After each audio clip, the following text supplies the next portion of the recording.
everyone, welcome to the Purpose Champions podcast, where we shine a spotlight on those championing social and environmental impact for their stakeholders and communities. In this episode, we talk about the social housing sector, which provides lower cost rented housing and aims to address quite a few pressing issues, including homelessness, inequalities, poverty, and sustainability.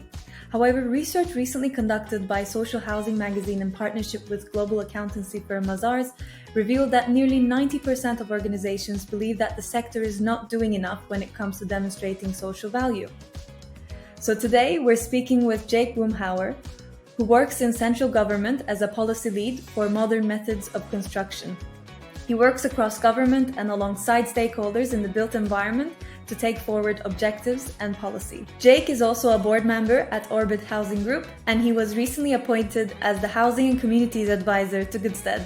So the topic of social housing is close to our heart at Goodsted, as we've been working with the housing association called Aster Group for the past couple of years. Aster have been doing an incredible job for progressing the social value subject and are using our platform to run their colleague and stakeholder volunteering programs. So when we met Jake this year, we thought it would be great to have him as an advisor in this journey as we work with more organizations in this sector. Hi Jake, it's a pleasure to welcome you today to hear your story and your thoughts around why demonstrating social value is so critical for the housing sector. Hi, Selin. Yeah, great. It's really good to be here. So thank you very much for inviting me. To start off with, can you tell us a bit more about your experience with the social housing sector and why are you passionate about it? I certainly can, yes. So I got involved a number of years ago. I actually got involved with the social housing sector as an engaged resident. So I lived in a housing association home. I got involved with some of the customer engagement groups they had and some of the estates inspections. I was really curious about how this organisation was providing affordable housing in my town where I lived, and I wanted to know more. So I got involved, met some of the staff, found out a little bit more about the sector. A little bit later, an opportunity arose, and I applied for a position of board member, which I'm glad to say I got, and I've been serving on the board at Orbit Group now for about 6 years. And the second part of your question, why am I so passionate about it? Honestly, it has the power to change people's lives. I know this. At its core, housing associations provide affordable houses for people. And, if people are not worrying about poor quality housing, if people are not worrying about paying bills or unaffordable rents, I believe in the power of people. If you're not worrying about that, you can go on and do great things. It's great that you were proactive and actually made the most of the opportunities that social housing associations offer. So over the past few years, what changes have you seen in the sector and what has really impressed you? Yeah, so I mean, it's been a really turbulent few years. There has been so many changes in the regulatory space. In the building safety and fire safety areas. Of course, we had a very reactive response to the COVID-19 pandemic. What has impressed me most is the sector has come together.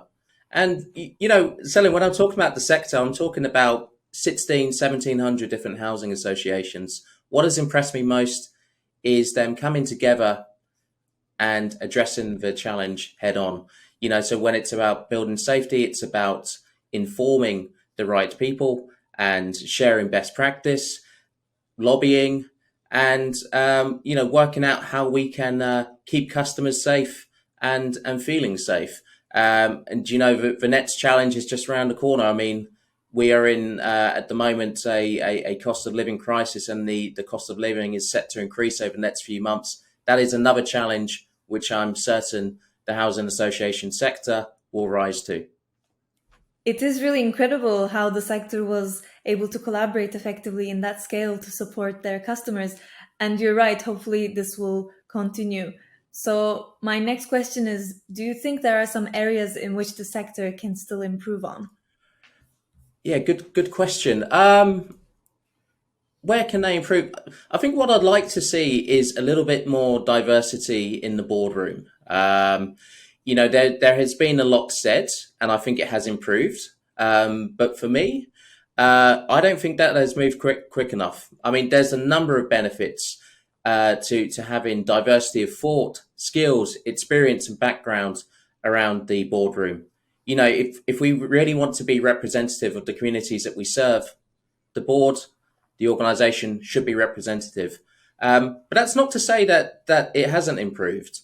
There's a couple of really, really good, really progressive programs out there around trainee NED programs, which is where organizations team up and bring along potential or future board members.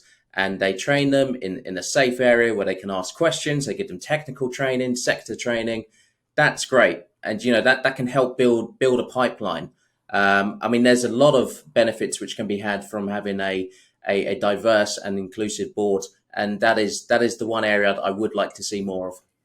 Yeah, I completely agree with you. Diversity inclusion is quite a big part of social value. And actually, what you mentioned about the diversity in the boardroom is also especially really important. So with regards to social value, is there anything else you think the organizations need to do more of? I mean, inevitably, the sector can do more and always can do more. And, as custodians of assets, we are charged to house people first and foremost, but then build communities. And how do we do that?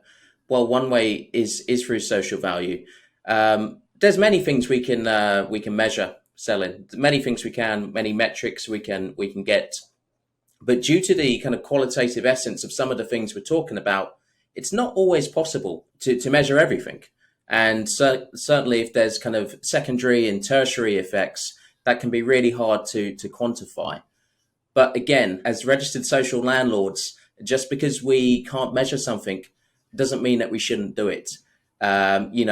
Providing social value is at its core what we do. And there's many ways to achieve that. It's about customer engagement. It's about resident engagement.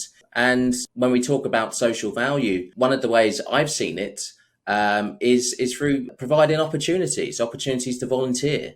So, this can be with customers and tenants. This can be with staff members, and this can also be with partners. I mean, as housing associations, we are heavily reliant on contractors and partners.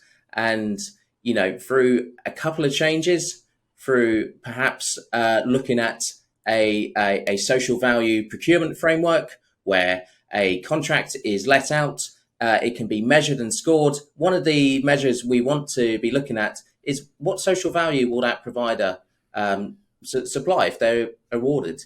I spoke earlier about how we can build a pipeline of board members, and one way we can ensure that pipeline is by investing in our communities through a great volunteering program. And it's widely known the benefits of volunteering. And again, I know that for myself, and I know that in my community as well. That's great. I actually really love how you mentioned that when looking at volunteering programs, we can engage not only colleagues, but also customers and suppliers and progress certain social value goals through this. So on this note, then perhaps you can tell us a bit more about your past experience with volunteering and what were some of the benefits of these experiences? Yeah, sure. So volunteering's been great, actually. I mean, it goes back a number of years. I volunteered in a school, a special needs school, a number of years ago, and through that single day of volunteering, a couple of good conversations, I was actually offered a secondment, and I was seconded to go work in a school. But do you know what? Above and beyond kind of tangible outputs like a new position or a new job, it gave me a sense of purpose. It really gave me the opportunity to rediscover my why. Why am I here? Why am I?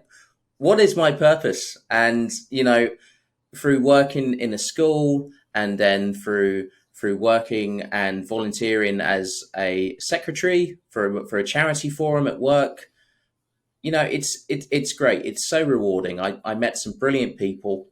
As I said, it really gave me that sense of purpose. It has helped me advance my career. And all these opportunities. They've been really quite wonderful. So yeah, I believe in the power of volunteering.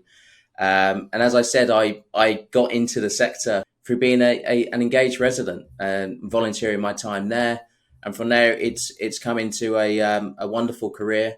And I've met lots of great people, and I've been able to have the impacts I want to have. So from your story, we understand that there are clear benefits of volunteering and social value for the individual, but of course it's also valuable for us as a society to create a better future for next generations. And as you may know, the Sustainable Development Goals for 2030 are there to help us as a blueprint to show what challenges we need to address. Also, not sure if you know this, but we're actually 43 years behind achieving these goals. So we really need to do all we can to progress more. So Jake, what would you say? Why should organizations care about this? Other than, of course, because it's what we need to do to have a better world. What are some other benefits for the organizations? And is there a business case to be made? Perhaps for those champions who are trying to make a case for the top management to prioritize this subject even more. Great question. Yeah, I mean, there absolutely is a business case for this. One of the biggest ones is around kind of employee well-being, which of course leads to greater retention of staff. And one thing we've seen in the sector lately is a lot of churn. And of course, these benefits are for the end users, residents and tenants. When we are talking about learning new skills, meeting new friends, sharing what you learn, increase resilience for the community which you live.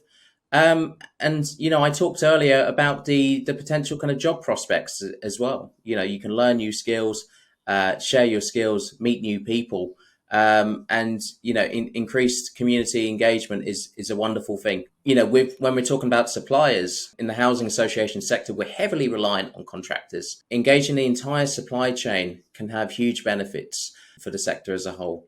Again, this is the entire picture. You've got to look at this holistically. It's not just about employees and colleagues. It's about residents and tenants. It's about your wider supply chain. It's about your impact. We are not bigger than the communities that we serve. It's about doing the right thing. Great. Thank you for sharing those valuable insights. And so for anyone who's listening to this podcast right now, if you're looking for resources or any documents that can help you prove the business case for prioritizing a program like this, we're happy to also share documents and articles that talk about this to make it easy for you to communicate it to your teams or the top management.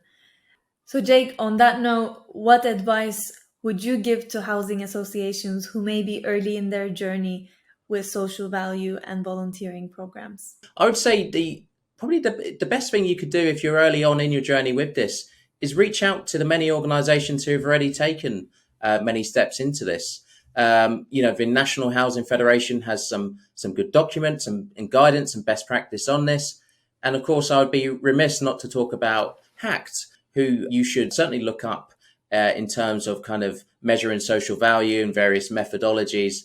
For a sector that manages 17% of the homes in England, we are so well placed to be able to make a difference, to contribute to meaningful goals like the UN Sustainable Development Goals and organisational objectives to enhance the lives of customers. The opportunity is great, but the cost of inaction is greater. If we can all do a little bit more than what is necessary, let's see what that looks like. That's a powerful point to end on. And thank you, Jake, for joining us. I really enjoyed our conversation and I look forward to continuing our work together on this. Selin, it's been a lot of fun. Thank you very much for the invite.